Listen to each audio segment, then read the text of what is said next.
দাউদকান্দি কলেজের সংঘর্ষ, সংবাদ সম্মেলনে অধ্যক্ষ ও প্রদর্শকের অপসারণে ৪৮ ঘণ্টার আলটিমেটাম।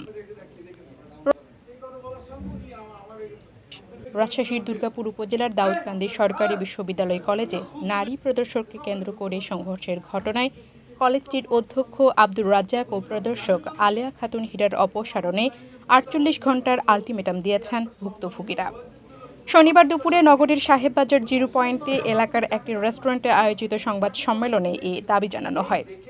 সংবাদ সম্মেলনের আয়োজন করে দাউদকান্দি বাজার এলাকার স্থানীয় বাসিন্দারা।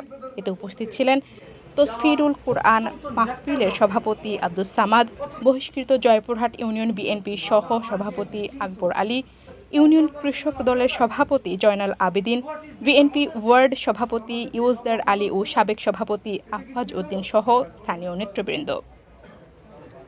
সংবাদ সম্মেলনে বক্তারা অভিযোগ করেন, গত ২৩ এপ্রিল কলেজে সংঘটিত ঘটনাটি বিভিন্ন গণমাধ্যমে আংশিক ও বিকৃতভাবে প্রকাশ করা হয়েছে, যার ফলে তাদের সামাজিক মর্যাদা ক্ষুণ্ণ হয়েছে।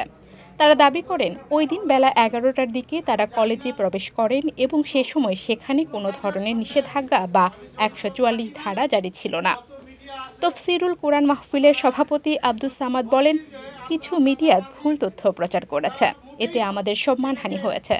আমাদের চাঁদাবাজ হিসেবে উপস্থাপন করা হয়েছে, যা সম্পূর্ণ ভিত্তিহীন। তিনি আরও অভিযোগ করেন, কলেজে পূর্বের বিভিন্ন অনিয়ম ও দুর্নীতির বিষয়ে জবাবদিহি চাইতে গেলে তাদের সঙ্গে দুর্ব্যবহার করা হয় এবং প্রথমে তাদের উপর হামলা চালান প্রদর্শক আলেয়া খাতুন হীরা। এদিকে বিএনপির কেন্দ্রীয় কমিটি থেকে আকবর আলীকে বহিষ্কারের বিষয়ে জানতে চাইলে তিনি বলেন, ঘটনার সময় আমি সেখানে উপস্থিত ছিলাম না এবং কোনো সংঘর্ষেও জড়িত ছিলাম না।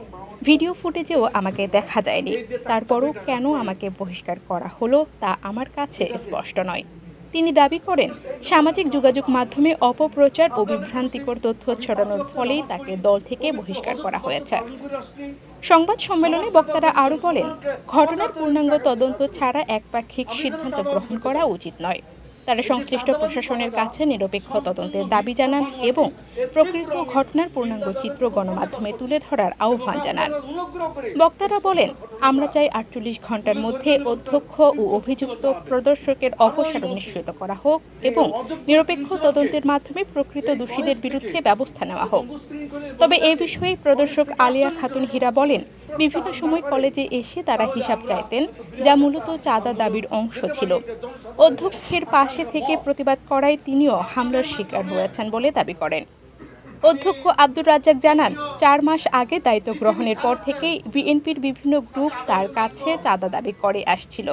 তিনি এসব দাবি প্রত্যাখ্যান করায় বিরোধের সূত্রপাত ঘটে বলে অভিযোগ করেন। দুর্গাপুর থানার পুলিশ পরিদর্শক রফিকুল ইসলাম বলেন, অনাকাঙ্ক্ষিত ঘটনার আশঙ্কায় পুলিশ আগে থেকেই সেখানে উপস্থিত ছিল এবং উভয় পক্ষকে নিবৃত্ত করার চেষ্টা করা হয়। তবে কিছু লোক জোরপূর্বক প্রবেশ করে হামলা ও ভাঙচুর চালায়। এ ঘটনায় লিখিত অভিযোগ পেলে আইনানুগ ব্যবস্থা নেওয়া হবে।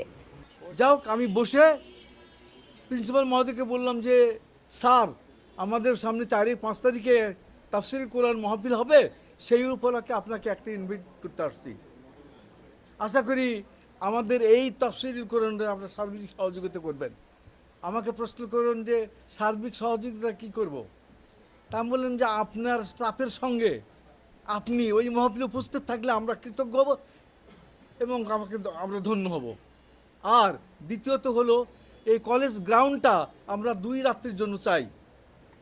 কি জন্য? ওখানে আমরা গ্যারেজ রাখি, মুসল্লিবৃন্দ মোটরসাইকেলে আসলে ওখানে আমরা নিরাপদভাবে রেখে দিই। এই কথা বলার সঙ্গে উনি আমার এই খামটা নিয়ে আমাকে বললো যে হ্যাঁ, আমি খুব খুশি হলাম আপনার এই আমন্ত্রণে। এগুলো আমাকে মুসাফির করতেই ওই মহিলা তীর্যকভাবে একেবারে বলে ওঠে, হ্যাঁ, আপনার কার হুকুমে আপনারা এই প্রিন্সিপালের রুমে ঢুকছেন? কার পারমিশনে? আমার পারমিশন নিয়েছে, আমার বাবার কলেজ এটা, আপনি কখনই ঢুকতে পারেন না। আমি বলি যে এটা কী কথা বলো তুমি? আমার মেয়ের মতো, আমাকে চাচা বলে ডাকো, আর প্রিন্সিপাল কথা বলছে না, তুমি কেন কথা বলছো? তুমি কে? তখন বলছে, আপনি জানেন না আমি কে? তখন আমি তো জানি যে তুমি এই মেয়ে একটা, এই কলেজে তোমার কি র্যাঙ্ক, কি করো তা তো আমি জানি না।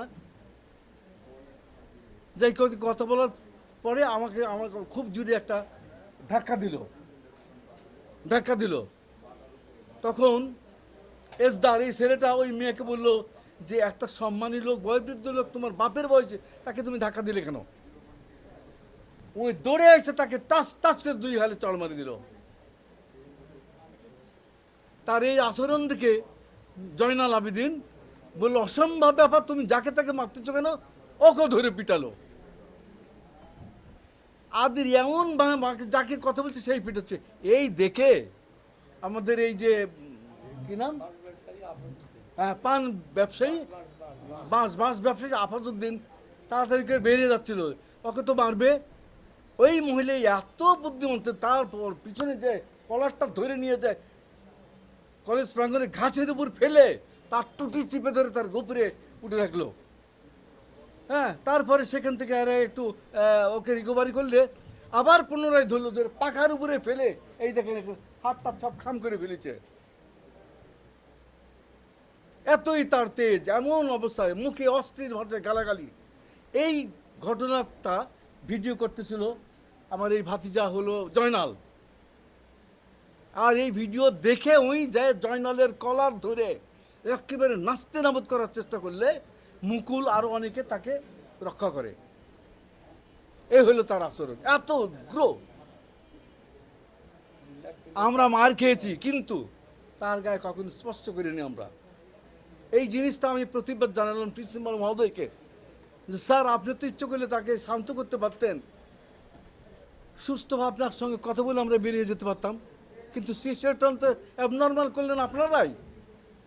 What is this? আমাদের সরকারি কলেজ, আমাদের প্রতিষ্ঠান, আমাদের প্রিন্সিপাল, আমরা এই যে এখানকার সব দেখভাল করি, আর আমাদেরকে এভাবে অপমান করলেন, এটা কি ঠিক হলো? এই মেয়েটার বিচার চাই আপনার কাছে, তা না হলে কিন্তু কলেজের ভেতর আমরা আর আসবো না, কোনো সহায়তা করবো না। হ্যাঁ, এই বলে তারপরে আমরা তো কলেজ থেকে বেরিয়ে যাই।